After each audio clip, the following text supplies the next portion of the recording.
मी नम्रता वागळे. आपण पाहताय पुढारी न्यूज. वेळ आहे चर्चेचा धुरळा उडवण्याची. महायुतीमध्ये सारं काही आलबेल आहे का, हा प्रश्न या घडीला वारंवार विचारला जातो. याचं कारण आहे राजकीय वर्तुळात होत असलेल्या जोरदार चर्चा. आणि या चर्चांच्या टोकावर आहेत अजित पवार आणि त्यांची राष्ट्रवादी काँग्रेस. याआधी भाजपचे पक्षश्रेष्ठी अजित पवारांवर नाराज असल्याच्या चर्चा होत्या. लोकसभा निवडणुकीत दादांची मतं भाजप शिवसेनेकडे वळली नाही अशी खदखद अनेकदा व्यक्त झाली. आणि काल झालेल्या शिवसेनेच्या मेळाव्यात तर महायुतीतली नाराजी रामदास कदमांनी अगदी शालजोडीतून गुद्दे आणत व्यक्त केली. आमच्या पक्षाच्या निर्णयात भाजपचा हस्तक्षेप वाढतोय हे त्यांनी उदाहरणासह सांगितलं. आणि पुढच्या वेळी मोदी शहांकडे अशा हस्तक्षेपासाठी नकार द्या असं जाहीर बोलून दाखवलंय. तसंच अजित पवार यांच्या महायुतीतल्या एंट्रीबाबतही शिंदेंची शिवसेना काही फार खुश आधी होती अशातला भाग नाही. काल ती नाराजी सुद्धा भरसभेत कदमांनी बोलून दाखवली. अजित दादा थोडे उशिरा आले असते तर चाललं असतं असं म्हणत दादांवरच्या नाराजीसाठी एक खोचक टोमणा मारून ते मोकळे झाले. थोडक्यात काय तर दादांच्या येण्याचं टायमिंग चुकलं आणि लोकसभेतलं यश हुकलं असा याचा अर्थ काढला जातोय. या सगळ्यात प्रश्न उभा राहतो, एकीकडे आम्ही तिघे सुंभाच्या पिळासारखे घट्ट एकत्र आहोत असे सांगणारे शिंदे, फडणवीस, अजितदादा कार्यकर्त्यांची ही खंत ऐकणार का? रामदास कदम हे छोटे कार्यकर्ते नव्हे, हे मोठे अनुभवी नेते आहेत. त्यांच्या तोंडून असं वक्तव्य येणं हे नजरेआड नक्कीच होणार नाहीये. त्यामुळे शिंदे कदमांच्या वक्तव्याबाबत सहमत आहेत का? रामदास कदमांचा नेमका कुणाचा गेम करणार? की नेम धरताना खांदा शिवसेनेचा आणि बंदूक इतर कुणाची असं चित्र आहे? नेमकं काय आहे त्याचाच उहापोह आजच्या चर्चेत आपल्याला करायचा आहे.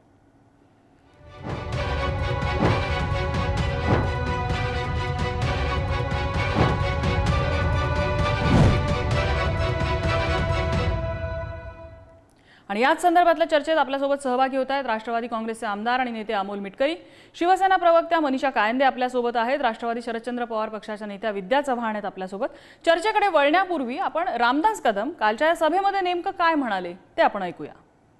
एक हात जोडून विनंती फक्त शिंदे साहेबांना आहे, आपल्या भाजपच्या नेत्यांना सांगा, आपल्या हात जोडून विनंती आहे. मला माहिती आहे कोण बोलणार नाही या विषयावरती. मला घेऊन जा मोदी साहेबांकडे, शहा साहेबांकडे. मी सांगेन की साहेब, वेळेवरती एकनाथ शिंदेचे जसे भाजपचे 2 महिने आधी उमेदवार दिले तसे शिंदे साहेबांचे 15 उमेदवार 2 महिने आधी दिले असते, आज चित्र वेगळं दिसलं असतं. माझी भावनाताई खासदार म्हणून दिल्लीत गेली असती. हेमंत कुठं आहे? माझा हेमंत दिल्लीत गेला असता. माझा नाशिकचा आमचा दिल्लीत गेला असता गोडसे. पण एकदा शिवसेनेचा उमेदवार एकनाथ शिंदेनी जाहीर केला की भाजपची मंडळी उठली. आमची जागा, आमची जागा, आमची जागा हवे. हे काय भानगड काय साहेब? हे थांबवा शिंदे साहेब, नाही तर मला घेऊन जा. क्रांतिकारी निर्णय घेतलेत महाराष्ट्राच्या इतिहासामध्ये. आतापर्यंत कुठल्याही मुख्यमंत्र्यांनी असे निर्णय घेतले नाहीत. असे निर्णय तुम्ही घेतलेत, तुम्ही तिघांनी घेतलेत. देवेंद्र फडणवीसांचं देखील अभिनंदन, तुमचंही अभिनंदन. मागून आलेले आपले दादा थोडे दिवस नसते आले तरी चाललं असतं. आणि चर्चेकडे वळूया. मी सुरुवातीला अमोल मिटकरी यांच्याकडे जाईन. मिटकरीजी, अगदी 2च दिवसांपूर्वी चर्चा सुरू होती की भाजपच्या गोटात नाराजी आहे. द ऑर्गनायझर जे संघाचं मुखपत्र आहे त्यामध्ये अजित पवारांचं येणं ही कशी चुकीची मूव होती हे लेखात त्यांच्या लिहिलेलं आहे. भाजपची जी केंद्रीय नेत्यांची बैठक झाली त्यामध्ये सुद्धा अजित पवारांच्या महायुतीतल्या एंट्रीबाबत नाराजी व्यक्त करण्यात आली. अशा काही चर्चा सुरू होत्या. आता रामदास कदमांनी इतकं उघडपणे केलेलं हे वक्तव्य की दादांचं यायचं टायमिंग चुकलं. राष्ट्रवादीला आणि अजित पवारांना इतकं टोकावर धरलं जातं हे तुम्हाला नेत्यांना पण सगळ्यांना जाणवायला लागलंय की हे फक्त शब्दांचेच बाण आहेत? नाही, एक गोष्ट लक्षात घेतली पाहिजे की ऑर्गनायझर या वृत्तपत्रामध्ये जे छापून आलं त्यावर प्रांताध्यक्ष सुनील तटकरे साहेबांनी उत्तर दिलं. आणि आम्ही सुद्धा प्रवक्ते म्हणून सुरज चव्हाण असतील, आम्ही पक्षाची भूमिका मांडली की बाबा जर महायुतीमध्ये आपण 3 पक्ष एकत्र आहोत आणि आपण लोकसभा एकत्र लढलो, आता विधानसभा एकत्र लढणार आहोत, तर कशा करता ऑर्गनायझरनी हे छापण्याची काही गरज नव्हती. तरीही ठीक आहे, त्यांनी एखाद्या लेखकाने ते छापलं असेल तर आम्ही डोळेझाक केली. ते होत नाही तर भाजपची चिंतन बैठक पुण्यामध्ये पार पडली. त्याच्यामध्ये सुद्धा पराभवाचं खापर एक प्रकारे राष्ट्रवादी काँग्रेस पक्षावर फोडला गेला. त्यावेळेस सुद्धा आम्ही प्रतिक्रिया देताना म्हटलं की राष्ट्रवादी काँग्रेस पक्षाचे वोट ट्रान्सफर झाले नाहीत असं भाजप म्हणत असेल आम्ही मान्य करू, पण भाजपचे वोट ट्रान्सफर झाले का हा याचं सुद्धा उत्तर भाजपने दिलं पाहिजे.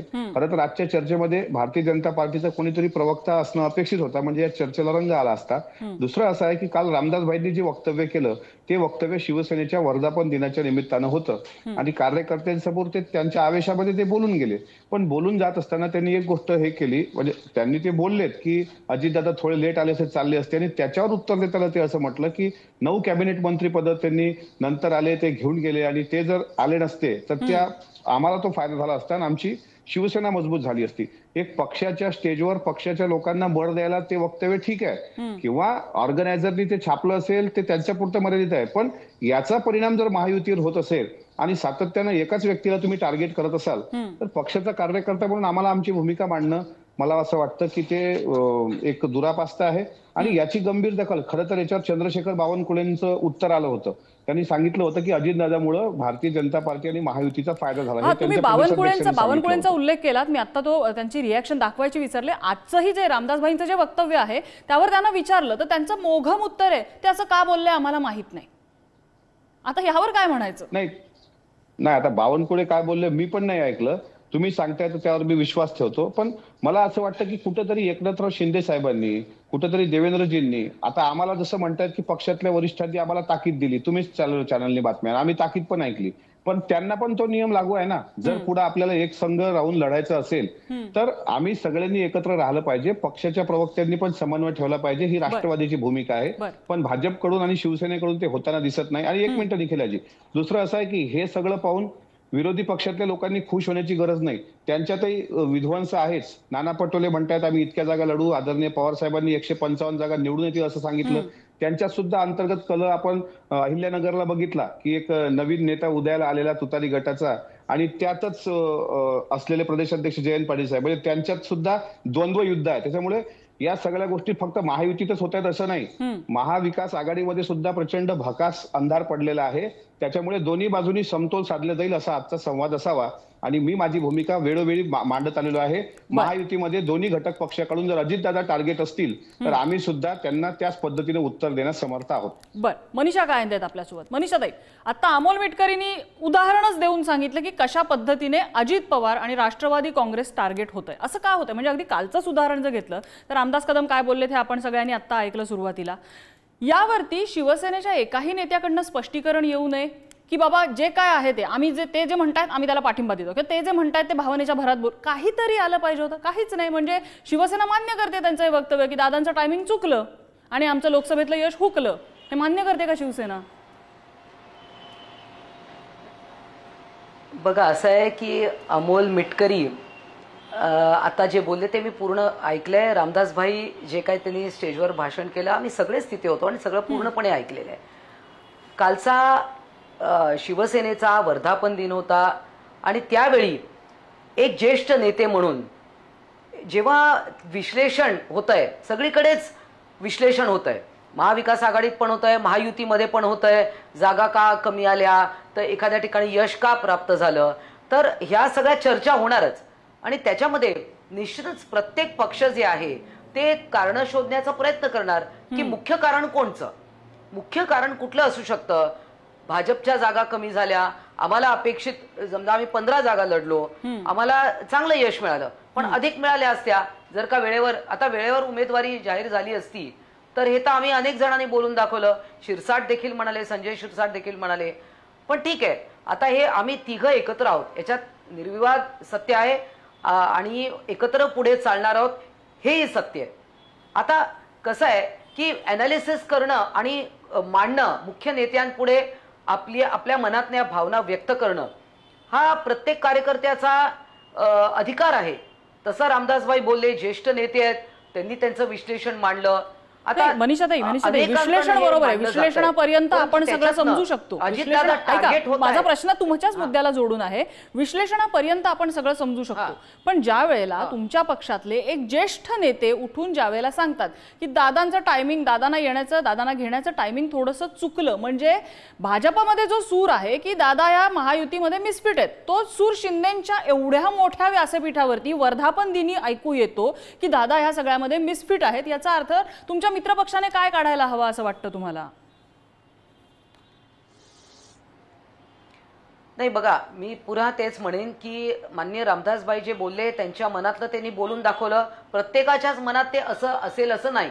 दादांविषयी प्रचंड आदर आहे, दुमत नाही. दादा एक कर्तृत्ववान नेतृत्व आहे, त्याच्यातही काही दुमत नाही. परंतु हे जे समीकरण लोकांना आवडलं का, हे बघा, कार्यकर्त्यांना आवडलं की नाही, कार्यकर्ते बघा आता आम्हाला सांगितलं आदेश आहे, हे लढायचंय तर लढायचंय. जेव्हा मुख्य नेते डिसिजन घेतात, नेतृत्व जेव्हा डिसिजन घेतं तेव्हा ते सगळ्यांना मान्य असतं. परंतु याचा अर्थ दादा हे नावडतेत वगैरे असं काही त्याच्यात नाहीये. फक्त हे असं केलं असतं तर काय झालं असतं, तसं केलं असतं तर काय झालं असतं, याच्यात कुठेही माननीय अजितदादांना टार्गेट करण्याचा प्रश्नच नाही. एखादी मूव्ह म्हणजे त्यांनी व्यक्तिशः तसं न करता एखादी मूव्ह की ही आत्ता घेतली असती तर किंवा नंतर घेतली असती तर, फार अगोदर घेतली असती तर, या जर तरच्या विषयात. आणि खरं या चर्चेला आता काहीच अर्थ नाहीये. आम्ही तिन्ही पक्ष खंबीरपणे एकत्रित विधानसभा लढणार आहोत, हे निर्विवाद सत्य आहे. ह्या चर्चेला असा अर्थ आहे कारण प्रत्येक ठिकाणावरनं मागण्या होत आहेत, आम्हाला 100 जागा पाहिजे आणि आम्हाला 90 जागा पाहिजे म्हटल्यानंतर छोटा भाऊ कोण, मोठा भाऊ कोण, कोण किती जागा लढवणार, त्याचमुळे ह्या चर्चा होत आहेत. मी विद्याताईंकडे जाईन. विद्याताई, विरोधक म्हणून या सगळ्याकडे कसं बघता, विशेषतः जे अजितदादा इथे चर्चांच्या टोकावर, अगदी बाणाच्या टोकावर उभं केल्यासारखं अजित पवारांकडे ह्या टीकांचे बाण प्रत्यक्ष आणि अप्रत्यक्षपणे वळताना आपल्याला दिसत आहेत. अजित पवारांसोबत तुम्ही सुद्धा इतकी वर्ष काम केलेलं आहे, त्यांचा स्वभाव, त्यांच्या नेतृत्वाची शैली, त्यांच्या इलेक्शन स्ट्रॅटेजीज ह्या तुम्ही जवळून बघितलेल्या असतील. आता या क्षणाला जे तुमच्या विरोधकांमध्ये राजकारण चाललंय त्यावर तुमचा टेक काय? मला पहिल्यांदा तर अमोल मिटकरींना सांगायचंय की आम्ही खुश वगैरे काही होत नाही. तुमचं काही वाईट झालं म्हणजे आम्हाला आनंद होतो असं बिलकुल मानू नका. आम्ही जरी विरोधक असलो तरी तुम्ही जसं सांगितलं की एकेकाळी आम्ही पण अजितदादांबरोबर काम केलेलं आहे आणि त्यांचं काही वाईट व्हावं असं आम्ही कधीही चिंतत नाही. पहिली गोष्ट म्हणजे या ठिकाणी ही जी चर्चा आहे, इथे आता दोघांची मैत्री झाली आणि तिसऱ्याची अडचण झाली अशी परिस्थिती झालेली आहे. आता लोकसभेच्या निवडणुकांमध्ये जर आपण बघितलं तर पंतप्रधान कोणाला करायचं, मोदींना करायचं हे यांचं ठरलेलं होतं, त्यामुळे तिथे वादच नव्हता. आता कॉम्पिटिशन कोणामध्ये आहे, इथे देवेंद्र फडणवीस, शिंदे आणि अजितदादा या तिघांमध्ये कॉम्पिटिशन आहे. आता मागे जेव्हा भाजप लढली होती तेव्हा मला वाटतं त्यांना 105 का 106 सीट्स मिळाल्या होत्या, म्हणजे त्यांनी अर्ध्यापेक्षा जास्ती लढलेल्या होत्या आणि त्यामुळे त्यांना एवढ्या जास्ती आकडा मिळू शकला. आता काय होणार आहे, आता जर प्रत्येकाने जर 80, 90, 100 पर्यंत सीट्स लढल्या तर एवढ्या सीट्स मिळणं कठीण आहे प्रत्येकाला. त्यामुळे प्रत्येकाची कॉम्पिटिशन कशामध्ये चाललेली आहे की आपल्याला जास्तीत जास्त सीट्स मिळणं आवश्यक आहे आणि तिथेच सगळी गोची आहे की तिथे एवढ्या सीट्स मिळणं त्यांना कठीण वाटतंय. आणि दुसरं म्हणजे अजितदादांनी जो समंजसपणे दाखवला होता किंवा त्यांनी जो लोकसभेला कमी सीट्स घेतल्या होत्या त्याच्यात अजितदादाचा इंटरेस्ट हा पहिल्यापासूनच आम्हाला सुद्धा माहितीये की त्यांचा इंटरेस्ट महाराष्ट्रात आहे. महाराष्ट्रामध्ये जास्तीत जास्त ताकद पणाला लावून जास्तीत जास्त सीट्स आणणं हे त्यांचं हे आहे, ध्येय आहे आणि त्याच्यातनं अजितदादांना मुख्यमंत्री व्हायची इच्छा ही काही लपून राहिलेली नाहीये. आणि आता जर सीट्सच कमी मिळाल्या तर मग मुख्यमंत्री पदापर्यंत कसं पोहोचता येईल हा तिघांचाही प्रश्न आहे. त्यामुळे जास्तीत जास्त सीट लढण्यासाठी एकमेकांवरती कुरघोडी करणं आवश्यक आहे. आणि येणं चुकलं की अजितदादांनी यायलाच नको होतं असं अशापर्यंत आता हे लोक गेलेले आहेत आणि जाणार आहेत. म्हणजे थोडक्यात तुम्ही विद्यार्थी असं सुचवताय का की सत्तेतला एक भिडू कमी करण्याचा शिंदे आणि फडणवीस यांचा प्रयत्न आहे हा, असं सुचवताय? तसंच प्रयत्न दिसतोय. ते यशस्वी होतील की नाही मला माहित नाही, पण कदाचित अजितदादाला एकटं लढण्याची वेळ सुद्धा येईल कारण त्यांना जेवढ्या सीट्स हव्या आहेत तेवढा हे दोघं जण मिळू देणार नाहीत. कारण अजितदादाला लोकसभेची एकच सीट मिळालेली आहे आणि शिंदेची ताकद जरी ठाण्यापुरता मर्यादित असली तरी शिंदे महाराष्ट्रावरती आपलं हे वर्चस्व दाखवल्याशिवाय राहणार नाहीत. आणि भाजपचा आता प्रश्नच नाहीये. भाजपचा आता लोकसभेला त्यांना एवढा मोठा धक्का बसलेला आहे की आता त्यांना विधानसभेला जास्तीत जास्त सीट घेणं आणि जास्तीत जास्त सीट निवडून आणणं हा त्यांचा प्रयत्न असणार आहे. त्यामुळे या तिघांमध्ये खूप मोठ्या प्रमाणात रस्सीखेच आपल्याला बघायला मिळणार आहे. पण तरी सुद्धा अजितदादाचं जे महाराष्ट्राचं सगळीकडे आपण बघितलं तर अजितदादाचा जो दबदबा आहे त्यावर अजितदादा कमी सीट्स मध्ये ऍग्री होईल असं मला वाटत नाही. बरं, अमोल मिटकरीजी, मुद्दा अडचणींचा निघालाय तर दादांसमोर काय अडचणी कमी आहेत अशातला भाग नाही. दादा महायुतीतनं बाहेर पडतील का किंवा त्यांनी पडावं का वगैरे हे तुमच्या पक्षश्रेष्ठींचे निर्णय असतील, त्यावेळेची राजकीय गणितं सांगतील ते. मात्र दादांसमोर ज्या अडचणी आहेत आपण जर थोडक्यात बघायचं म्हटलं, उद्या पक्षात नेते नाराज असले पक्ष सोडून जायची भीती असते. उद्या पक्षातला एखादा मातब्बर नेता, आता भुजबळांचं नाव नाराजीचं समोर येतं, तुम्ही सांगताय वारंवार ते नाराज नाहीयेत, पण समता परिषदेच्या बैठकीत सुनेत्राताईंना उमेदवारी मिळाल्यानंतर त्यांची वक्तव्य ज्या पद्धतीने ज्या टोनमध्ये समोर येतात त्यांची नाराजी स्पष्ट दिसते. असा एखादा मोठा नेता ज्याला जनाधार भरपूर आहे असा नेता नाराज असेल तर त्याची नाराजी सांभाळणं, विधानसभेच्या जागा आपल्याला किती मिळतायत, आपण किती लढवणार, जर त्यावेळेला कुणाला नाराज करायची वेळ आली तर, ह्या सगळ्या तारेवरच्या कसरती आहेत. म्हणजे असं ना की लोकसभेच्या आधी अजित पवार ज्यावेळेला महायुतीत आले त्यांची 5ही बोटं तुपात होती. आले, 9 कॅबिनेट मंत्रीपदं मिळाली, हवी ती खाती मिळाली आणि ऑल ब्राईट अँड शायनी. आणि आता असं झालंय की अजित पवारांना ह्या सगळ्याचा बॅलन्स करावा लागतोय. कधी लोकसभेच्या जागा मिळवण्यापासून तिथपासून त्यांचा तो संघर्ष सुरू झालाय. आता तर तारेवरची कसरत आहे ती. नाही, ते विद्याताई म्हणाल्या त्या गोष्टीशी मी सहमतच आहे की शेवटी अजितदादा हे राज्याचे मुख्य नेते आहेत आणि साहजिक आहे की तिन्ही पक्ष बलाढ्य आहेत. म्हणजे शिंदे साहेब ज्याचं नेतृत्व करतात ती शिवसेनाही बलाढ्य आहे, भारतीय जनता पार्टी बलाढ्य आहे आणि राष्ट्रवादी काँग्रेस पक्ष सुद्धा बलाढ्य आहे. विशेष म्हणजे आता आमचे आमदार जे आहेत 53 आणि 2 अपक्ष अशी 55ची मोठी संख्या आहे. साहजिक आहे की त्या जागेवर तेच आमचे उमेदवार राहतील आणि इथून पुढे जास्तीत जास्त जागा मिळाल्या. जसं आज पवार साहेबांनी सांगितलं की आम्ही 150 जागा जिंकणार, म्हणजे साधारणपणे महायुतीमध्ये ते 180 ते 90 जागा लढतील असा त्यांचा प्रस्ताव आहे. तसं कोण्याही पक्षाला वाटतं की आपण जास्तीत जास्त जागा जिंकायच्या आणि जास्तीत जास्त जागा निवडून आणायच्या. लोकसभेच्या वेळी काय झालं, आमची मागणी 9 जागांची होती, तरी दिल्लीमध्ये काही खलबतं झाली, दिल्लीमध्ये बैठका झाल्या आणि शेवटी 4 जागा आम्हाला 1 मित्र पक्षाला मिळाली. आमच्या मागण्या ज्या होत्या म्हणजे गडचिरोली जागा आम्ही मागत होतो, त्याच्यानंतर आम्ही परभणी आम्ही मागत होतो, तिथे राजेश विटेकर उमेदवार होते, सातारा आम्ही मागत होतो, ह्या 3 जागा आणि बुलढाणा पण आम्ही मागत होतो, पण शिंदे साहेबांचा सन्मान म्हणून आम्ही बुलढाणा सोडली. म्हणजे ह्या 4 जागा जिथे आम्ही निवडून येऊ शकत होतो तिथे सुद्धा वरिष्ठ नेत्यांचा सन्मान ठेवून, महायुतीचा सन्मान ठेवून आम्ही 4च जागेवर समाधान मानलं आणि मग नंतर आम्हाला 3 जागेवर फटका बसला आणि 1 जागा आमची रायगडची तेवढी निवडून आली. आता प्रश्न विधानसभेचा आहे. विधानसभेमध्ये दादा जर महायुतीमध्ये एक संघ आहेत, आम्ही एक संघ आहोत, तर महायुतीने सुद्धा सन्मानजनकच जागा दिल्या पाहिजे अशी कार्यकर्ता म्हणून माझी भावना जी आमच्या पक्ष वर्धापन दिनाच्या दिवशी भुजबळ साहेबांनी मांडली होती तीच भावना प्रत्येकाची आहे की बाबा जास्तीत जास्त जागा मिळाल्या पाहिजे. पण 288 जागेमध्ये जर भारतीय जनता पार्टीने एकट्यानेच म्हटलं की आम्हाला आता मॅजिक फिगर गाठायचा 145 तर आम्ही 180 जागा लढवू, तर मग उर्वरित जागेवर आम्ही काय 50-50 जागा लढायच्या का, हा फार मोठा प्रश्न आहे. दादांची तारेवरची कसरत होईल, पक्षाची तारेवरची कसरत होईल आणि एकट्या दादांना माझं असं म्हणणं आहे की तुम्ही आपण जर महायुतीमध्ये एक आहोत तर मग असे दुजाभाव निर्माण करणारे वक्तव्य त्यांनी पण टाळावीत ना. सांगावं की आपल्या विधानसभेच्या ज्यावेळी मिटिंग्स येतील किंवा ज्या पद्धतीने तिन्ही पक्ष एकत्र येऊन त्यावर ठरवतील त्यावेळेस आम्ही सन्मानानं जागा देऊ प्रत्येकाला. पण अजितदादा आले म्हणून आमचं नुकसान झालं हे तर काही आम्ही ऐकून घेणार नाही. उलट फायदा झाला, भारतीय जनता पार्टीचा फायदा झाला आणि शिंदे साहेबांना पण आमचा फायदा भेटलेला आहे. आम्ही काही त्यांनी पण त्यांच्या नेत्यांनी पण नाकारलं नाही, ते बावनकुळे स्वतः बोललेले आहे. पण कालच्या रामदास भाईंच्या वक्तव्यावर शिंदे साहेबांकडून कोणीतरी बोललं पाहिजे होतं. रामदास भाईंच्या वक्तव्याचं काय आम्ही तरी समर्थन करत नाही. बरं, मला याला जोडून एक छोटासा प्रश्न असा आहे की या सगळ्यामध्ये एक नक्की आहे आता की जी वक्तव्य समोर येत आहेत, जी टोकदार वक्तव्य समोर येत आहेत, एक तुम्ही विसरून जा की तुम्ही या क्षणी आमदार आहात किंवा कुठल्या पदावरती आहात, नेते आहात, एक कार्यकर्ता म्हणून हा बाहेरच्या दिशेने जाणारा फोर्स जाणवतो भावनिकदृष्ट्या? अमोल मिटकरी नक्कीच जाणवतो. मी आता आमदार म्हणून आणि पक्षाचा प्रवक्ता म्हणून बोलत नाही, मी सरळ पक्षाचा एक कार्यकर्ता म्हणून माझी राष्ट्रवादी काँग्रेस पक्षावर प्रेम आहे.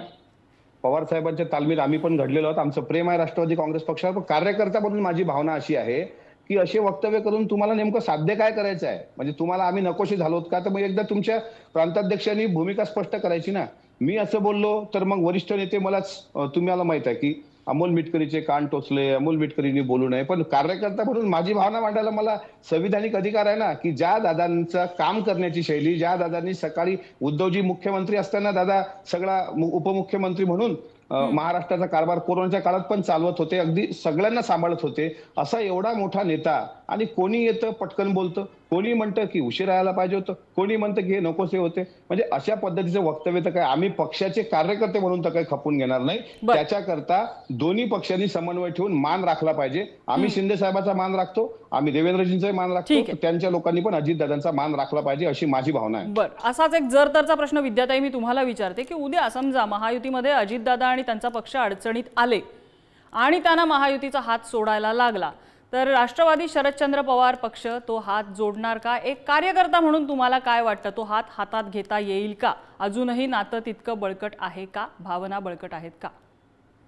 नाही, हे सगळे निर्णय घेण्याचा कार्यकर्ता म्हणून मी विचारते, निर्णय पक्षश्रेष्ठी घेतील, कार्यकर्ता म्हणून मी तुमची भावना विचारते. आमचे अध्यक्ष हेच घेणार आहेत, परंतु कार्यकर्त्यांना खूप ठेस पोहोचलेली आहे. ज्या प्रकारे बारामतीची सीट हे अजितदादांनी खरं तर जायला नको होतं. अजितदादा जेव्हा गेले तेव्हा अजितदादांनी ठणकावून भाजपला सांगायला पाहिजे होतं की कुटुंबापर्यंत यायचं नाही, सुप्रियाताई आहेत त्याच खासदारकीची सीट लढवतील आणि मी आमदारकीची सीट लढवतील, इथे आम्हाला ढवळाढवळ नको. अजितदादाने असं जर स्पष्टपणे सांगितलं असतं तर कदाचित वेगळं आपल्याला काही बघायला मिळालं असतं, परंतु आता मला शक्यता कमी वाटते. बरं, मनीषाताई, माझा प्रश्न असा आहे की या सगळ्यानंतर चर्चा अशी सुरू झाली आहे की अजित पवारांना टार्गेट केलं जात आहे. टार्गेट करणारा कोण, तर तो समोर येणार नाहीये. ऑर्गनायझरच्या खांद्यावर बंदूक ठेवून गोळ्या झाडल्या जात आहेत. रामदास कदम एवढ्या भर सभेमध्ये असं वक्तव्य करतील किंवा त्यावरती शिवसेनेच्या कुठच्याही नेत्याकडनं स्पष्टीकरण येणार नाही असं माझ्या तरी आतापर्यंत कधी झाल्याचं लक्षात नाहीये. रामदास कदम भावनेच्या भरात बोलतात, पण त्यावरती ते स्वतः किंवा पक्षातल्या कुठल्या तरी ज्येष्ठ नेत्याचं स्पष्टीकरण येतं, हे आज झालेलं दिसत नाही. मग रामदास कदमांच्या खांद्यावरती बंदूक ठेवून कुणी गोळ्या मारण्याचा प्रयत्न करतंय का? शिवसेनेच्या खांद्यावर बंदूक ठेवून कुणी गोळ्या मारण्याचा प्रयत्न करतंय का, ज्याचे टार्गेट अजित पवार आणि त्यांचा राष्ट्रवादी पक्ष आहे? अशा चर्चा सुरू झालेल्या आहेत. या चर्चांकडे कसं बघताय तुम्ही? आणि आता अमोल मिटकरींनी त्यांची भावना सांगितलीच की आम्हाला दूर ढकलल्यासारखं वाटतं या सगळ्यात. नाही, बिलकुल नाही. अमोल मिटकरींनी असं अजिबात मनाला लावून घेऊ नये. त्यांना निश्चित अजितदादांबद्दल सगळ्यांनाच आदर आहे, मी पहिलेच सांगितलं. आता रामदासभाई कदम हे त्यांच्या स्पष्ट वक्तेपणासाठी ते फेमस आहेत आणि ते बोलतात, बेधडक बोलतात, मनातलं बोलतात, भावनाप्रधान आहेत ते. आणि त्यांच्या भावनांचा स्फोट होतो, तो तसा त्यांचा झाला, त्यांचा होत असतो आणि ते सगळ्यांना आम्हाला माहिती आहे. आणि त्याच्यावर आम्ही कोणी बोलणं, कारण ते नेते आहेत. आता मी सचिव आहे पक्षाची, आमदार आहे, प्रवक्ता आहे, तर त्यांच्या बोलण्याचं परत पृथक्करण करणं हे मला तरी योग्य वाटत नाही. आणि त्यामध्ये अजितदादा नकोशे झालेत असं नाही. मी पुन्हा तेच म्हणेन की पहिले 2 पक्ष एकत्र आले, तिसरा चौथा आल्यामुळे नक्की काय फायदा झाला? म्हणजे ती जी भट्टी आम्ही जमवण्याचा प्रयत्न केला तर ती जमली की नाही याचं ॲनालिसिस ते आहे. ते अजितदादांना व्यक्तिशः काही बोलायचंय, अजितदादा असे आहे तसे ते नाहीये. एक राष्ट्रवादी आमच्यासोबत आली किंवा आम्ही घेतलं, सगळ्यांनी मिळून एकत्र आलो, हे समीकरण जमलं की नाही, हे सक्सेसफुल झालं की नाही, हा विषय आहे. ते दिसत नाहीये, ते समीकरण जुळलेलं दिसत नाहीये. आणि एस्पेशली अजित पवार आतमध्ये आल्यानंतर हे सगळं बिघडतंय, अशा चर्चा रंगायला लागलेल्या आहेत. नम्रता, ठीक आहे ना, चर्चा होत राहतील. बघा, रस्त्यावर चर्चा होतात, पक्षाच्या कार्यालयात चर्चा होतात, चर्चा होत राहणार. कधी कोणाला त्या चर्चा आवडतील, कोणाला नाही आवडणार, परंतु याचं नेमकं ॲनालिसिस हे बघा, हे एक उत्स्फूर्त भावना होऊ शकते, पण त्याचं प्रॉपर स्टॅटिस्टिकल ॲनालिसिस होणं गरजेचं आहे. जसं अमोल मिटकरी माझे धाकटा भाऊ, मी मानते त्याला, मला आम्ही पण गप्पा मारतो अनेक वेळा सभागृहामध्ये, पण याचं ॲनालिसिस व्हायला पाहिजे की निश्चित कुठल्या जागेत कुठे ॲनालिसिस केलं पाहिजे की राष्ट्रवादीची इथे किती ताकद होती, काय आता पुढे बघायचंय आपल्याला. पुढे आम्ही पाहतोय आणि अजितदादा हे खंबीर नेतृत्व आहे. महाराष्ट्राला असं नेतृत्व, म्हणजे थोडक्यात तुम्ही असं सुचवता का की ॲनालिसिस झाल्यानंतर जर वेळ पडली तर तुम्ही तुमच्यातला एक भिडू दूर करू शकता? नाही, असं आम्ही कधी कोणाला दूर करत नाही. आमचं त्या उभाटा गटातल्या सारखं नाहीये, म्हणजे पाहिजे तेव्हा एखाद्याचा वापर करून घ्यायचा आणि मग टाकून घ्यायचं असं अजिबात नाहीये. ते इंडिया आघाडीत होत असेल, त्यांचे तर अनेक उमेदवार एकीकडे घोषित केल्यानंतर परत दुसरा घोषित होतोय आणि परत तो जिंकलेला जो अपक्ष आहे त्याला परत मग ते सोनिया गांधीकडे जाऊन भेटवलंय, असाकडे आमच्या अजिबात प्रकार नाहीत, एवढं मी सांगू इच्छितो. ठीक आहे. महायुतीमध्ये आता अंतर्गत काय घडतंय तर खूप मोठा टर्मॉइल आहे. कोण चूक, कोण बरोबर, कुणाची कुणाला किती मदत झाली, कोण कुणाच्या पासून 2 पावलं मागे राहिलं, कुणाचा कुणाला फायदा, कुणामुळे कुणाला तोटा, ह्या सगळ्याचा ॲनालिसिस आत्ता होतोय. आणि या सगळ्यामध्ये मेख आहे ती म्हणजे विधानसभेच्या जागा कोण जास्त मिळवणार, कोण कमी मिळवणार आणि त्या पार्श्वभूमीवरती उद्या कुठलं मोठं पद, कुठली मोठी मंत्रिपदं राज्यात मिळवता येणार, हे सगळं जे गणित आहे ते गणित बसत असताना जर कुणी ऑड मॅन आउट दिसला तर कदाचित त्याला बाहेरचा रस्ता दाखवला जाऊ शकतो. राजकारण आहे हे. पण या क्षणाला तरी महायुतीतले सगळेजण सांगतायत की आम्ही सुंभाच्या पिळा इतके घट्ट आहोत, जळलो तरी पीळ नक्की जाणार नाही, हे आता ते सांगण्याचा प्रयत्न करतात. विधानसभा घोडा मैदान जवळ आहेच. आपल्याला काय आहे ते थोड्या काळात स्पष्ट होईलच. मात्र अमोल मिटकरी, विद्याताई चव्हाण आणि मनीषा कायंदे तिघांनी आपल्याला चर्चेसाठी वेळ दिला. तिघांचे आभार. चर्चेचा आजचा धुळा इथेच शमलाय. पाहत रहा पुढारी न्यूज.